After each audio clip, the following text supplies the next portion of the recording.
buenos días a todos. Hoy es sábado, día 2 de abril.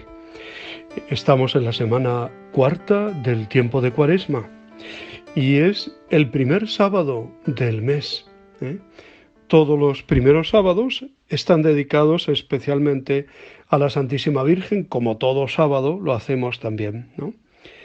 Que ella que acompaña el camino de dolor, el camino de esperanza, el camino de sufrimiento de su Hijo, ella que también hizo su particular Cuaresma, su preparación a la Pascua, ¿no? No tanto por un camino penitencial, en el sentido de que ella es la Inmaculada, la que no tiene pecado, ¿no? Pero sí de preparación, de entender el plan de Dios, de ir comprendiendo, y si no entendiendo y comprendiendo, sí de aceptando los planes de Dios que a veces rompen nuestros esquemas, por no decir siempre, ¿no? Tus caminos no son mis caminos, vuestros planes no son mis planes, dirá el Señor, ¿no? Y el Señor es capaz de escribir derecho en renglones torcidos, en nuestros renglones torcidos. Así que acercémonos a la Virgen Santísima, confiemos en ella, querámosla mucho, porque ella es camino para el cielo. Ella es faro, luz, guía, tesoro de nuestra vida. Queramos a la Virgen porque nos va a llevar siempre de su mano al encuentro con Cristo. Evangelio de hoy, Juan 7, 40 al 53. En estos días, para nosotros cristianos, la figura más impresionante es la de Jesús, que camina con decisión, aunque con sufrimiento, hacia el sacrificio de la cruz. De nuevo es signo de contradicción. Unos lo aceptan, otros lo rechazan. Los guardias quedan maravillados de cómo habla. Los dirigentes del pueblo discuten entre ellos, pero no le quieren reconocer. Por motivos débiles, contados aquí no sin cierta ironía por Juan, al lado de los grandes signos que hace Jesús. Tan importante es de qué pueblo tiene que provenir el Mesías. Jesús es presentado hoy como el nuevo Jeremías. También él es perseguido, condenado a muerte por los que se escandalizaban de su mensaje. Será también como cordero manso llevado al matadero. Confía en Dios. Si Jeremías pide, Señor, a ti me acojo, Jesús en la cruz grita, Padre, a tus manos encomiendo mi espíritu. Pero Jesús muestra una certeza y un estilo diferente. Jeremías pedía a Dios que le vengara de sus enemigos. Jesús muere pidiendo a Dios que perdone a sus verdugos. Nuestra actitud hacia Cristo se va haciendo cada vez más contemplativa. Vamos admirando su decisión radical, su fidelidad a la misión encomendada, su solidaridad con todos nosotros, en su camino hacia la cruz. Esta admiración irá creciendo a medida que nos aproximemos al Triduo Pascual. Seguramente notamos también en el mundo de hoy esos argumentos tan superficiales por los que los sabios, los sabiondos, podríamos decir, rechazaban a Jesús o le ignoran o intentan desprestigiar a sus portavoces o a la Iglesia en general. Las personas sencillas, los guardias y esos a quienes los jefes llaman chusma, sí saben ver la verdad dónde está y creen. Nosotros hemos tomado partido por Jesús. La Pascua que preparamos y que celebraremos nos ayudará a que esta fe no sea meramente rutinaria, sino más bien consciente, y deberíamos hacer el propósito de ayudar a otros a que esta Pascua sea una luz encendida para todos, jóvenes y mayores, y logren descubrir la persona de Jesús, ¿no? En fin, que Jesús causó en su tiempo división de opiniones, ¿no? Y también en nuestro mundo, pues hay que decidirse a optar por él, pero hay muchos otros pues que protestan, ¿no? Y que le dejan de lado. Para muchos, Jesús es el Señor de nuestra vida. Lo seguimos y nos dedicamos al servicio de los demás, como hizo Jesús. Misioneros en el tercer mundo, religiosas en hospitales y tantos otros que hacen de su trabajo y de su vida familiar un testimonio sobre Jesús.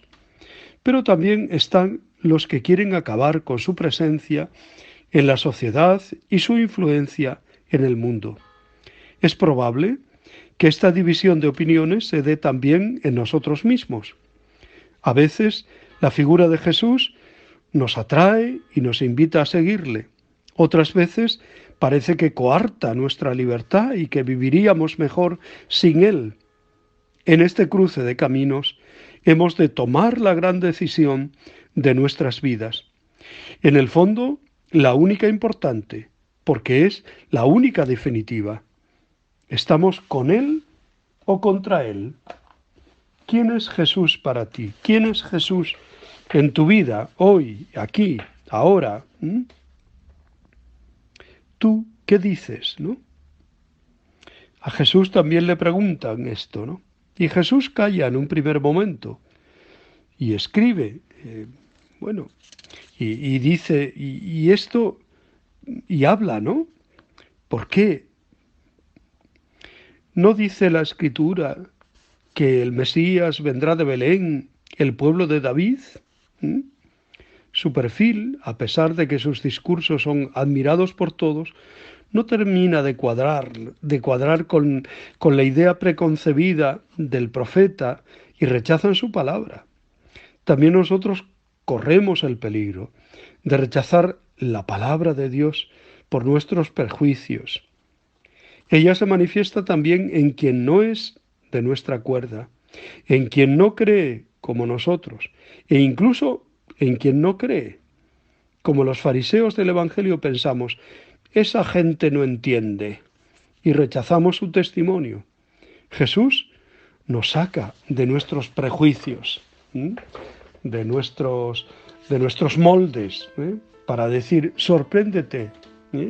Dios habla, Dios sigue moviendo los cauces, ¿no?, del mundo. Déjate sorprender por el Señor. No vayas a Él solamente con lo marcado, previsto, enseñado. Estate siempre abierto a las sorpresas de Dios, a las salidas, podemos decir, de Dios, ¿no? Hoy la Iglesia recuerda la memoria de San Francisco de Paula, nacido en Paula, en el Reino de Nápoles, el 27 de marzo, y falleció en 1507 en Francia, en Tours, el 2 de abril, Viernes Santo, en aquel momento, de 1507. Fue eremita, fundador de la Orden de los Mínimos y las religiosas mínimas, también llamadas así, y santo de la Iglesia Católica. A diferencia de otros fundadores de órdenes religiosas, en verdad, él nunca fue ordenado sacerdote. Sus padres fueron los campesinos Giacomo Marodilla, natural de Paula, y Vienna, de Fuscaldo. Llevaban muchos años casados cuando se encomendaron a San Francisco de Asís para tener un hijo, que nació el 27 de marzo de 1416. Fue bautizado como Francisco Roberto.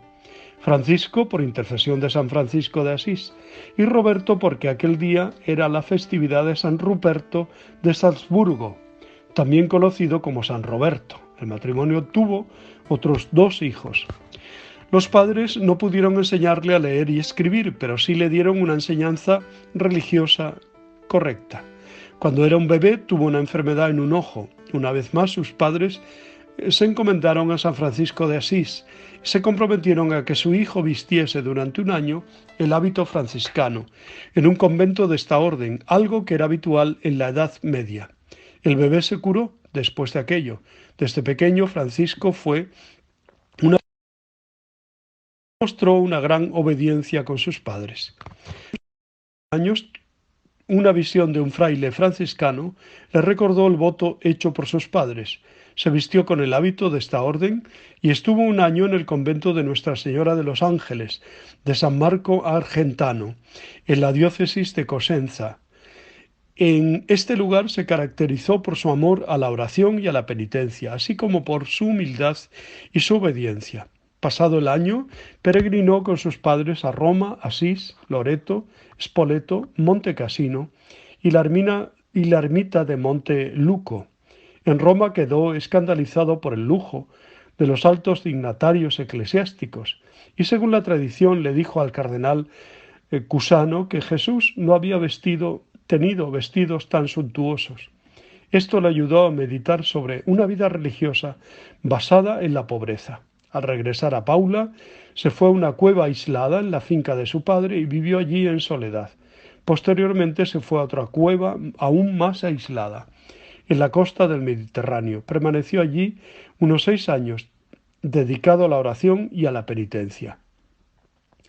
En 1435, 2 jóvenes le pidieron ser discípulos suyos y él accedió. Para acomodarlos hizo construir un monasterio con 3 celdas y una capilla. En 1436 él y sus seguidores comenzaron un movimiento de ermitas de San Francisco de Asís, que posteriormente se llamaría la Orden Mínima.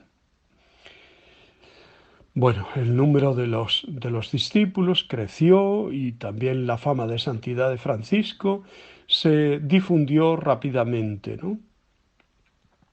Francisco fue invitado a fundar nuevas comunidades y así lo hizo en muchos lugares. También predicaba sobre la conversión y después pues estuvo en Francia y allí precisamente le sobrevino la muerte, ¿no? Como hemos dicho.